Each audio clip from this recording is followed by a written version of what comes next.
Muito boa tarde, pessoal, tudo bem? Meu nome é Danilo de Paula e estamos começando mais um Ciência em Pauta.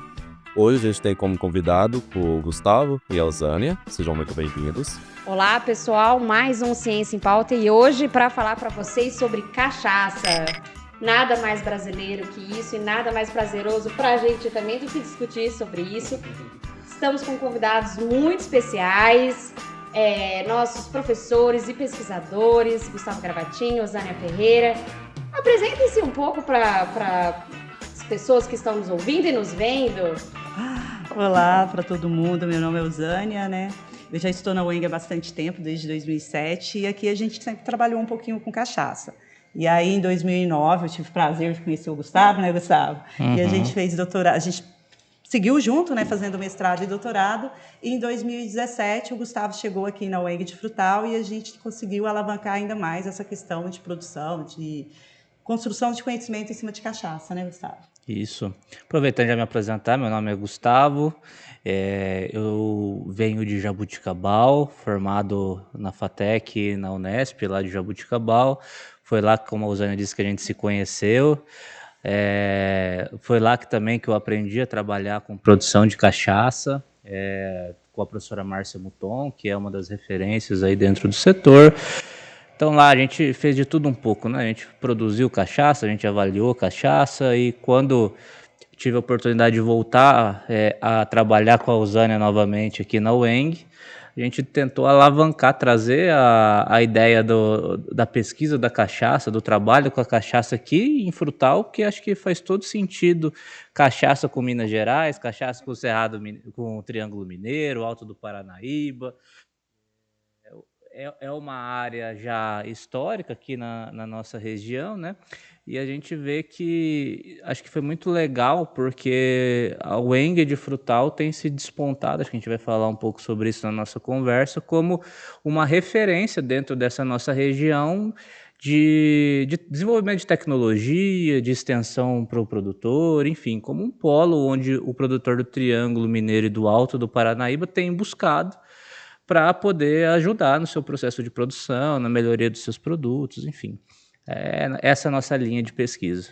Legal, mais uma vez é um prazer ter vocês aqui conosco. E pegando o gancho que você estava falando, de onde que surgiu a pesquisa de vocês, eu queria que vocês trouxessem para a gente de como surgiu aqui em Frutal essa pesquisa com a cachaça. Se vocês teve dificuldade com alguma coisa, como é que surgiu e como é que anda também o processo. Nós aqui, a gente sempre atendeu um produtor, que é o João Del Rey, que trabalha já há bastante tempo com produção de cachaça. Em 2017, o Gustavo veio e falou assim para mim: Osânia, vamos fazer um evento de cachaça para dar uma movimentada, né?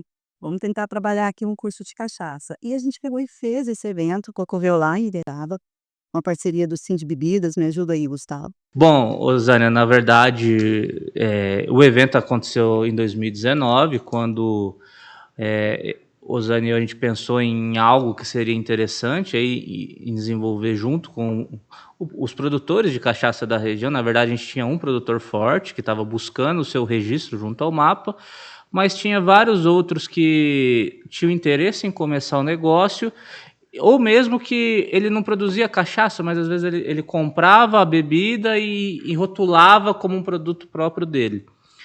E aí, em parceria com a prefeitura, a gente fez um curso que ganhou um tamanho tão grande, né, que de repente o Sim de Bebidas entrou na brincadeira, o próprio Sigra, ali de Uberaba, que tem relacionado com a FIENG também, né?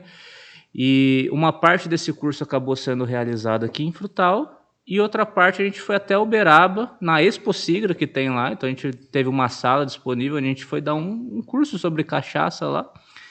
E foi quando nós, nesse curso, tivemos aí um público que nós também não esperávamos, que eram os produtores de Uberaba e até lá de Patos de Minas, Araxá, enfim, uma turma que apareceu ali para nos assistir.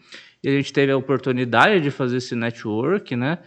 E foi muito legal, porque foi um primeiro momento onde esses produtores expuseram que eles estavam interessados, gostaram muito primeiro de saber que aqui em Frutal tinham pesquisadores na área de cachaça, e que eles também estavam interessados em formar uma associação, porque muitos ali que estavam nos assistindo eram entusiastas, produziam cachaça, mas não estavam registrados, o que eles precisavam. Aí em 2020, né, Osane, antes da pandemia, a gente fez uma viagem até Patos de Minas, conhecemos alguns desses produtores. Tomamos bastante cachaça.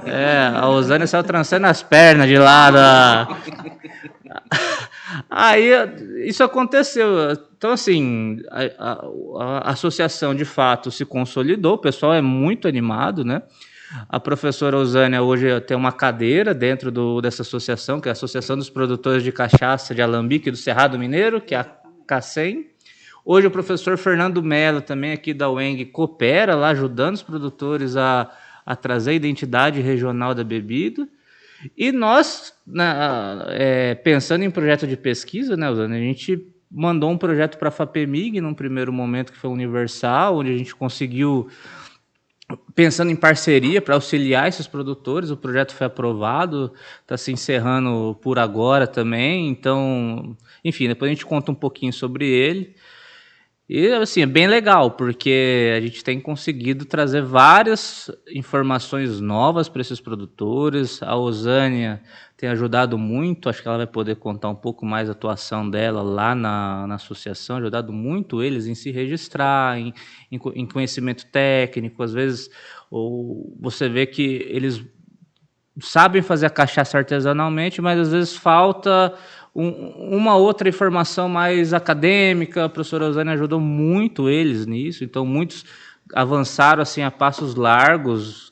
Então isso deu uma visibilidade bem interessante para a UENG, porque a UENG hoje, através da estruturação, que nem o Gustavo falou de um laboratório aqui, a gente consegue desenvolver pesquisa e melhorar a qualidade desses produtores. E no futuro, uma ideia que é minha e do Gustavo, que é um sonho nosso, né, Gustavo, é fazer com que esses produtores tenham aqui um centro de excelência na questão de estudo, de produção e de qualidade de cachaça. A gente quer fornecer análises de qualidade, que eles não tenham que buscar isso fora, que eles consigam analisar todos os produtos deles aqui na nossa universidade. E o Gustavo falou desse projeto, eu já vou adiantar um pouquinho também, que a gente não para, né, Gustavo? No passado a gente ter feito essa questão dessa estrutura desse laboratório de qualidade. Eu e o Gustavo e um outro professor, que é o Alan, a gente está quase engatinhando um projeto no qual a gente pretende produzir a primeira cachaça de baixo carbono de Minas Gerais, né? É um sonho nosso, né, Gustavo? A gente ainda vai fazer isso, a gente está trabalhando bastante tecnologia com isso. Então, o que a gente faz? A gente não trabalha só a qualidade, né, Gustavo? A gente trabalha toda a cadeia produtiva, fazendo com que o produtor, além de ter qualidade, que ele consiga também ter ganho econômico, que ele consiga ganhar mais, vender um produto com um preço melhor, né? Osânia, pegando um gancho no que você estava falando pra gente, que eu acho que é a próxima etapa de vocês, que é trabalhar com biocarvão. O que é o biocarvão para as pessoas que estão, assim, como que vocês vão pensar a cachaça a partir disso? E pensar toda a nossa potencialidade da região, como que vocês vão conseguir o biocarvão? Consegue dar um spoiler para a gente já nesse sentido? Essa questão de biocarvão, né, Gustavo, tá tornando assim, todo mundo tá perguntando, porque eu sempre brinco que a primeira vez que eu fui conversar de biocarvão, o Gustavo, ele entra em todas as furadas comigo, viu, gente? Eu falei assim para ele, vamos, Gustavo, a gente foi numa propriedade ali em Campina Verde. Não, foi em Pirajuba, não foi, Gustavo, que a gente Pirajuba também, sei lá. E a região inteira. Começou lá devagarinho, e aí, do nada, a gente já montou um experimento com biocarvão. E o biocarvão, o que é?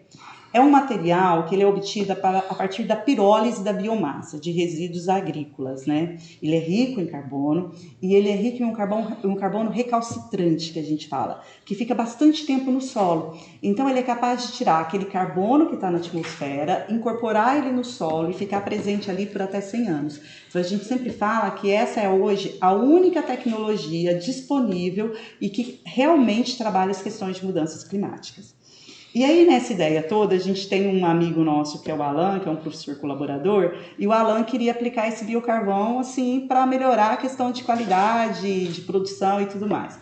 E a gente falou assim, olha, eu e o Gustavo trabalha com cana, né, Gustavo? É. Então, a gente tem de cana, vamos aplicar em cana. E a gente falou assim, gente, mas e se a gente pegar essa cana que a gente aplicou biocarvão, que já está ali incorporando carbono no solo, a própria cana-de-açúcar, que já é uma grande sequestradora de carbono através da atividade fotossintética, e fazer um produto, né? Uhum. E aí a gente que trabalha com, a gente já tem essa expertise com cachaça, a gente daí surgiu a ideia de então a gente produzir uma bebida com uma baixa pegada de carbono. Então essa bebida, além dela ter qualidade, porque a gente espera, né, a gente vai trabalhar de tudo para que ela tenha qualidade, ela vai ter essa pegada que é o que todo mundo busca hoje, que é a agricultura com baixo carbono. Mas não é só isso o benefício, né? A Usânia não quis falar da área dela, mas esse produto também, ele consegue agregar umidade para o solo, né? Então ele retém água ali no solo, ou seja, se eu tenho mais água disponível para a planta, ela tende a crescer mais, né? É um produto que também tende a agregar nutrientes e principalmente micro-organismos. Então a gente tem um ambiente que os micro-organismos se fixam no solo. Então a gente está falando agora também da agricultura regenerativa, da agricultura biológica, que é a nova fronteira que a gente tem visto aí da agricultura para desses próximos anos, né? Principalmente pós-pandemia. Porque o que aconteceu na pandemia? Só para lembrar um pouquinho todo mundo, né?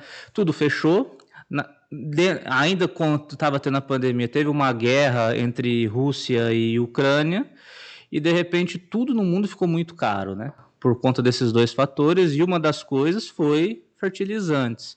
Então, um produtor que às vezes pagava 50, 100 reais um saco de adubo, naquela época, quando achava para comprar, porque nem para comprar muitas vezes achava, pagava R$1.000, R$1.500.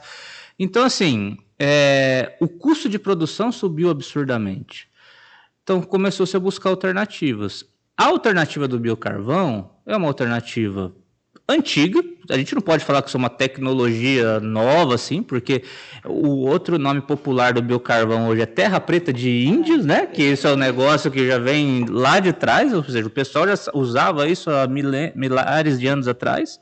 Então a gente resgata essa ideia, traz, aplica a tecnologia atual junto com ele, trazendo a microbiota, trazendo alguns outros aspectos, e o pessoal observa que a produção agrícola consegue desempenhar tão bem quanto quando se utilizava somente fertilizantes sintéticos. Então, essa é a nova fronteira, que o pessoal está baixando o custo, está buscando trabalhar a microbiota do solo, está trabalhando com fontes renováveis, fontes de carbono renováveis, enfim, incorporando também resíduos agroindustriais desse processo, e os resultados agronômicos estão sendo iguais ou muitas vezes até superiores ao que era a agricultura tradicional. Então, por isso que eu falo que a nova fronteira, que o pessoal tem corrido atrás, no mercado da cana-de-açúcar, o uso desses produtos tem trazido crédito de carbono para o produtor, ou seja, ele está ganhando dinheiro pelo simples fato dele estar fazendo uma agricultura verde, vamos dizer assim, né? Uma agricultura sustentável. Está ajudando o clima, está ajudando o planeta. Ajuda as mudanças climáticas, E enfim. a gente vai todo beber ganho. coisa mais saudável também. Exato. Vai experimentar também. Uhum. Carol, A cachaça de baixo, como que é? de baixo carbono. Baixo carbono. Aí, ó, Olha que essa a gente quer interessante. experimentar também. Nesse projeto a gente já vai começar a utilizar algumas leveduras que vieram do projeto anterior. Uhum. Então, aqui na UENG, o Gustavo também está desenvolvendo um projeto que é seleção de leveduras do próprio ambiente de produção, para que a gente use leveduras de Minas Gerais, do ambiente de produção Triângulo Mineiro. Então, a gente já fez essa seleção e agora vai ser utilizada nessa segunda etapa desse outro projeto de produção de cachaças de baixo carbono. Então, a nossa cachaça de baixo carbono vai ser produzida com leveduras do Triângulo Mineiro, que já foram selecionadas no projeto anterior. Então, o que a gente tem hoje na UENG? A gente tem, em laboratório de cachaça muito bem estruturado, tanto para pesquisa quanto para a parte de qualidade, e nós estamos já vamos começar a estruturar um laboratório para análise de carbono. Nós vamos ter um único laboratório da região que vai conseguir fazer essa análise e, quem sabe, no futuro, né, Gustavo, uma certificação de carbono. Então, a gente está comprando todos os equipamentos, está se organizando tudo para isso, para que no futuro a gente consiga realmente trabalhar com essa fronteira que o Gustavo falou, né? E que a gente consiga também mostrar para o produtor e ajudar ele a fazer essa certificação. A gente quer muito fazer isso no futuro. A gente está tentando, né, Gustavo? Sem pensar no futuro, agora, vamos pensar nas cachaças aqui, Isso, né? cachaça de cachaça, Essas que né? estão aqui, ó, gente. Exatamente. Eu queria perguntar para vocês dois, qual que é o diferencial da cachaça que vocês estão produzindo? E também, como vocês preparam o sabor dessa cachaça e também como vocês fazem a análise sensorial delas.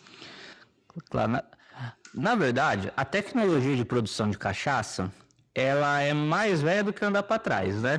Então, o produtor, ele já faz cachaça desde quando se descobriu o Brasil, plantei um pé de cana aqui, o pessoal começou a fazer cachaça, a gente fala, né? Qual que é a diferença de cachaças e cachaças, né? O que é uma cachaça de qualidade e uma cachaça de baixa qualidade? Uma cachaça de qualidade é aquela em que a cana-de-açúcar que o produtor utilizou é uma cana-de-açúcar que foi colhida no seu estágio de maturação, uma cana-de-açúcar sadia, que não tinha ataque de pragas, doenças, nem nada do tipo, uma cana que foi um canavial que não tinha plantas daninhas, que foi feito um processamento industrial, que foi colhida essa cana sem queima, que essa cana foi processada assim que foi colhida, então ela não ficou lá no pátio parada por 24, 48, tantas horas. Lá ele colheu de manhãzinho, já processou, ou colheu no finzinho da tarde, no outro dia cedo a cana já foi processada. Que a levedura que ele está utilizando é uma levedura própria para a produção de cachaça, então existem formas de a gente ter essa levedura. Não tem muito tempo que surgiu a primeira levedura industrial para a produção de cachaça, que foi isolada aqui em Minas Gerais por uma professora da Federal de Lavras. Então, esse projeto que a Rosânia comentou, ele é inspirado nessa ideia, né, que a gente chama de leveduras personalizadas.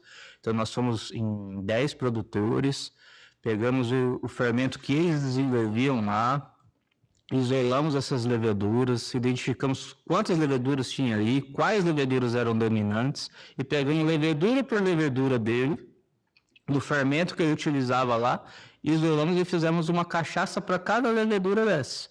Ou seja, o que a gente queria saber? Se aquele fermento que ele tem, se ele tem, por exemplo, 3 leveduras que vão produzir essa cachaça, se as 3 contribuem para um aspecto sensorial que dá a bebida, provavelmente sim, né? Porque a bebida sai com aquela característica, mas será que das 3 tem alguma que está atrapalhando? Que está produzindo metabólitos ali, que deixa a cachaça mais ácida, ou que deixa a cachaça com cheiro desagradável. Então, a ideia fui lá, peguei, analisei o fermento dele, identifiquei a levedura que ele produziu, entendi também aqui dentro, né, como que essa levedura trabalha. Tem levedura que fermenta extremamente rápido, tem levedura que demora um tempo maior, né? Tem levedura que produz uma cachaça que tem aroma de baunilha e tem levedura que produz uma cachaça que não tem tanto aroma de baunilha, mas ela é mais alcoólica. Então, assim...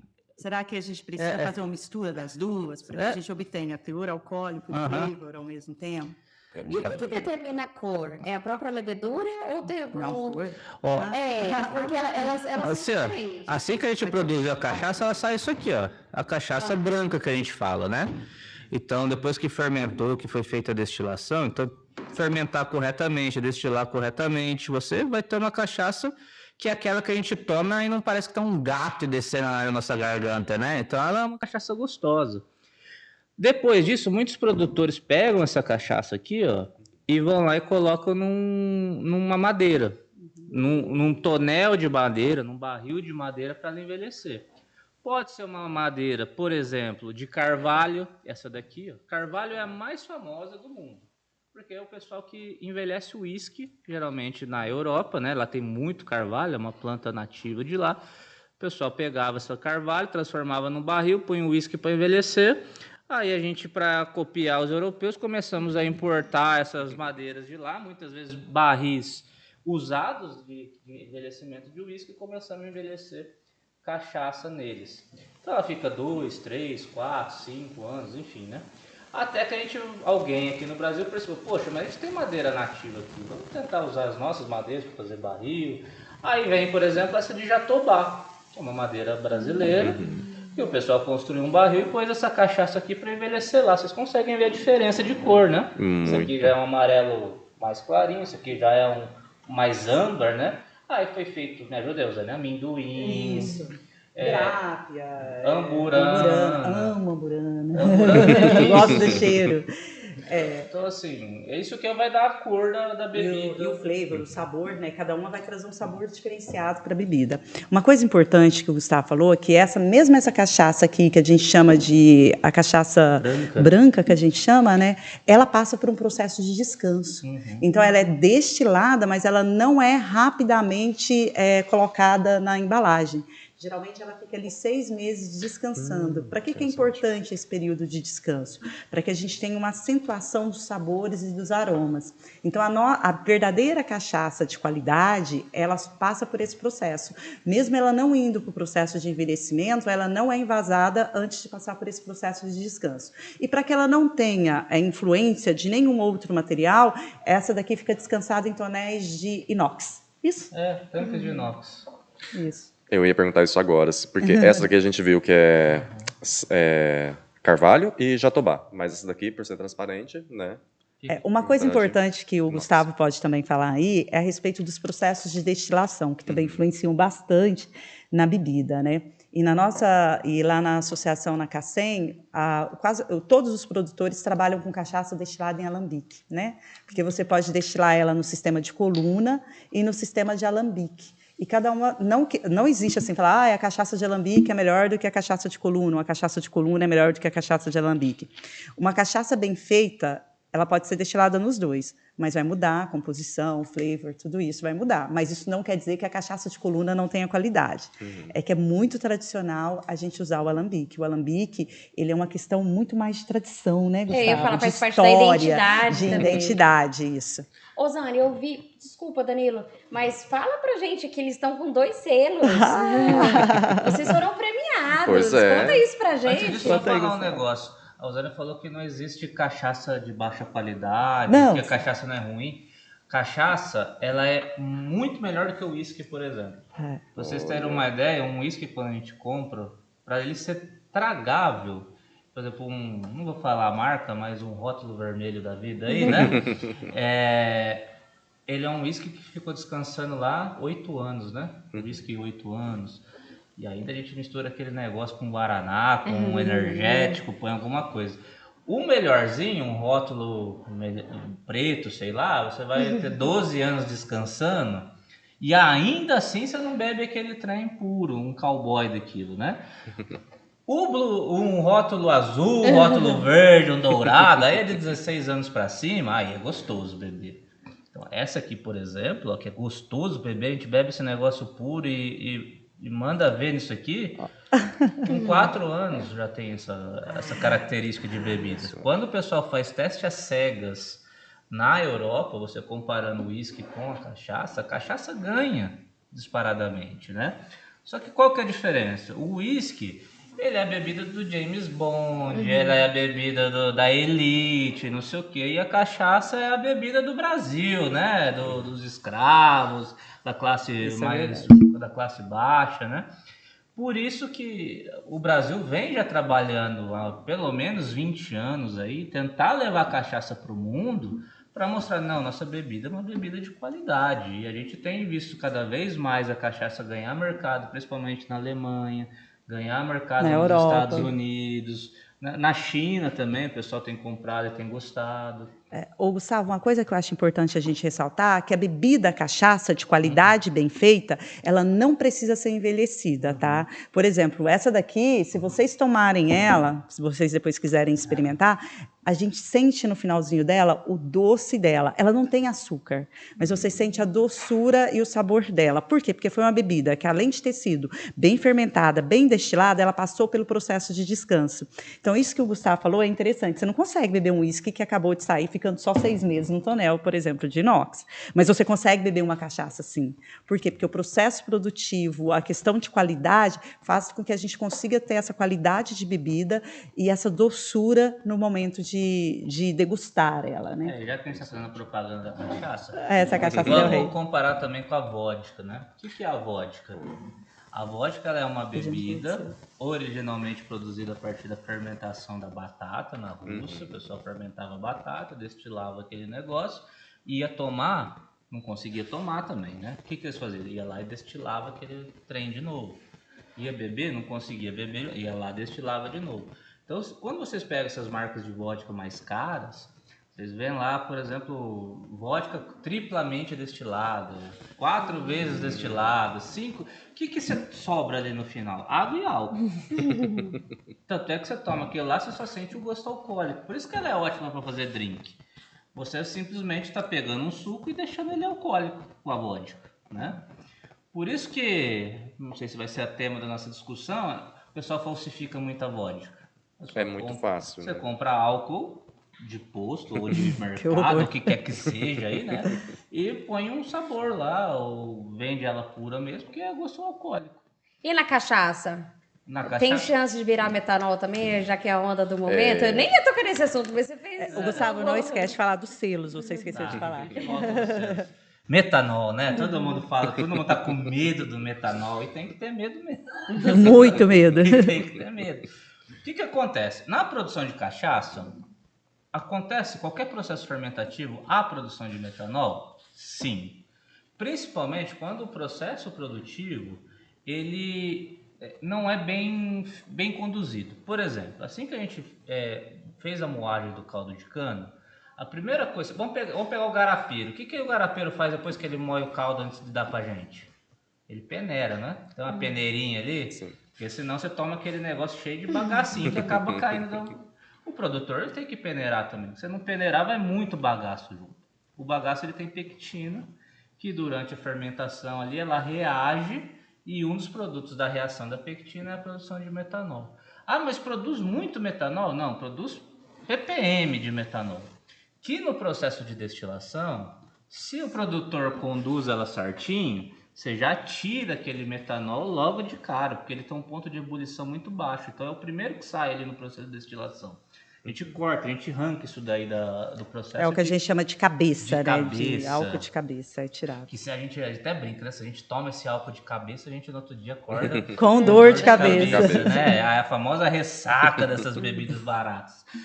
E depois vem o coração, que é essa bebida mais purificada. Então, isso aqui, se a gente analisar, metanol é zero, indetectável. O que está acontecendo no mercado de bebidas hoje? Não é que a bebida em si, original, ela tem metanol. O que está acontecendo é que está tendo um processo muito grande de falsificação de bebidas no Brasil e que precisou esse fato acontecer para se ter uma luz sobre isso. É muito bonito hoje na era digital, né? Todo mundo quer postar uma foto com uma bebida cara, né? Então o pessoal o que faz? Compra a garrafa vazia, sabe lá Deus onde, de festas, de boates e coisas assim, faz uma mistura no fundo de casa qualquer lá, sabe-se lá o que ele está comprando nessa mistura, engarrafa, põe aqui o rótulo novamente, põe um selinho qualquer que aparenta muito seu real e vende. Vende para onde? Para distribuidoras. É praticamente o mesmo. Assim, olhando visualmente a embalagem, você não fala que é falso. Como que a gente sabe que é falso? Pelo gosto, ou então por análise. Somente assim que a gente vai ver. E aí que vem o perigo.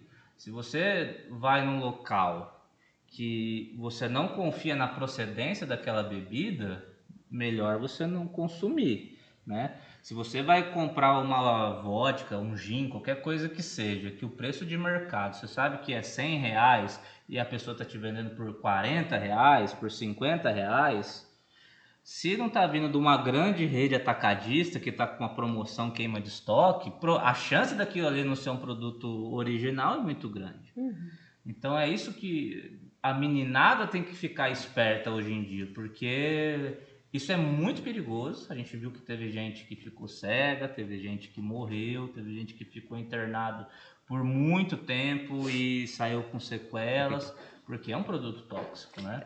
E boa parte dessa bebida que o Gustavo está falando, ela é usada para fazer drinks. Então, o açúcar, a fruta ali no meio mascara o sabor. Então, a pessoa não consegue identificar. Porque, por exemplo, a gente que trabalha com esse tipo de bebida, a gente já sente meio que pelo cheiro, né, Gustavo? A gente vê, a gente já fala, olha, isso não tá... Mas quando você mistura no meio do açúcar e das frutas, fica difícil essa identificação. E a coisa boa, o selo, pra gente selo. finalizar com a Isso. coisa boa e com o nosso brinde, né, Danilo? Pois é. Pode falar, Osana, do selo aí, isso aqui. Me ajuda por causa do enxergar. Vamos lá, gente. Na verdade é o seguinte, essas duas bebidas aqui, elas foram premiadas no concurso da Emater, que teve o ano passado, e esse ano, uma foi o ano passado, uma foi esse ano, e elas ganharam o selo prata. Então a gente concorreu com todas as bebidas, o seu João Del Rey, na verdade, né? Concorreu com várias bebidas de Minas Gerais, e essas duas bebidas dele foram agraciadas com o selo prata. E por que a gente trouxe essa bebida do João Del Rey aqui da região hoje para o nosso podcast? Primeiro porque é uma questão emotiva para a gente, né, Gustavo? Porque foi o primeiro produtor que a gente acompanhou. O seu João, ele produzia cachaça, quando eu entrei na UENG em 2007, ele já produzia, aí ele parou de produzir, e aí quando o Gustavo veio para Frutal, eu falei com o Gustavo e a gente começou a visitar ele, e a gente começou a trabalhar com ele, até que ele voltou a produzir novamente, regularizou e certificou a cachaça dele. E nesse meio tempo veio pandemia, veio tudo, e agora completando com esses 2 selos na cachaça dele, o que nos dá muita alegria de saber, porque a gente acompanhou, né, Gustavo, desde o início, né? O seu João, ele tinha um grande estoque de bebida em tonéis, em madeiras, enfim, estava lá parado, só que estava no desânimo para começar a lutar com a cachaça, e estava... não sei, o mercado da bebida ele achava meio complicado de entrar, e aí a Usânia e eu começamos a conversar com ele foi animando por ver que ia ter um suporte aqui conosco. Acho que esse evento que nós fizemos em 2019, que conectou ele com a associação, com esses produtores que vieram essa associação, isso animou demais ele, tanto é que ele rapidamente investiu no alambique, se regularizou.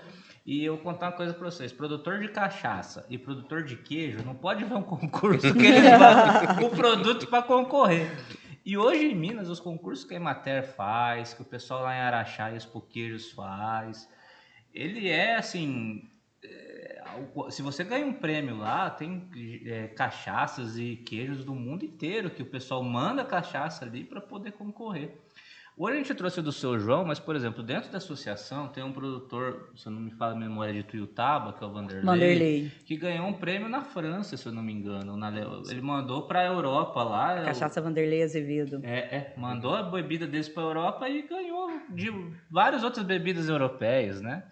Então isso é muito legal, muito bom para cachaça em si, principalmente para cachaça mineira, produzida no Cerrado Mineiro, que é esse o nome que aconteceu, né? É a CACEM, que é a Associação de Produtores de Cachaça do Cerrado Mineiro, que é algo que, assim, pra gente tem um carinho muito grande também pela associação, né, Gustavo? Porque o Gustavo também acompanhou do começo, né, Gustavo? A gente estava lá desde o comecinho, a gente está lá acompanhando, então a gente tem muito carinho e a gente tem visto que os produtores que estão ali estão conseguindo premiar suas cachaças. Então isso deixa a gente levando o nome da cachaça de Minas para o Brasil inteiro e até para o exterior. Isso é muito legal. Nossa, que bacana. Para vocês terem uma ideia, a cachaça, quando a gente fala de Minas, é cachaça de Salinas, né? É a cachaça do centro de Minas ali, de toda a rota da mineração, onde a bebida se desenvolveu inicialmente, e ter a cachaça do Cerrado Mineiro, em breve aí o professor Fernando ajudando eles lá a ter a identificação geográfica da bebida, assim como já temos o café do Cerrado Mineiro,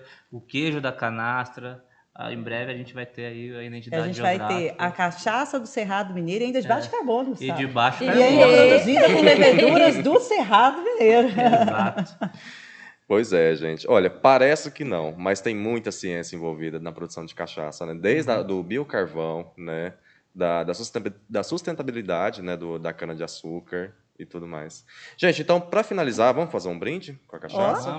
Vamos fazer um brinde e agradecer, né? Tem alguma coisa que vocês gostariam de falar antes da gente se despedir? Gustavo, você já bebeu tudo aquilo? Que tudo aqui, Losane? Depois um nada aqui, só um sinar. Oh, Deus, depois um sinarzinho de cachaça aqui. E bebe cachaça com vontade. Mas essas com certeza dá vontade de experimentar, viu?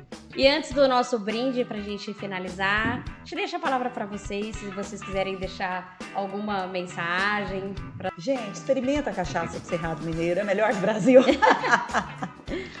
Valorizem a cachaça, né? Quando vocês forem num bar, pede pedir uma vodka, pede uma cachaça, uma caipirinha de cachaça pelo menos, que o gosto é diferente. Ela é produzida aqui no Brasil, dentro de Minas Gerais, isso gera emprego no interior de Minas, isso desenvolve Minas Gerais, desenvolve o Triângulo Mineiro também, onde a gente está aqui, então isso é muito importante. E se for cachaça ainda que a Weng ajudou, como por exemplo essa João Del Rey, é melhor ainda, gente. Exatamente. Não é? A gente fala que a gente faz pesquisa aqui. Então, ó, acompanha a gente, né, ô Danilo? Isso, nos acompanhe nas redes sociais, vai estar presente no YouTube, vai estar presente no Spotify também, certo? E até o É isso aí. próximo Até o Ciência próximo em episódio. Pauta. Viva a pesquisa! Viva!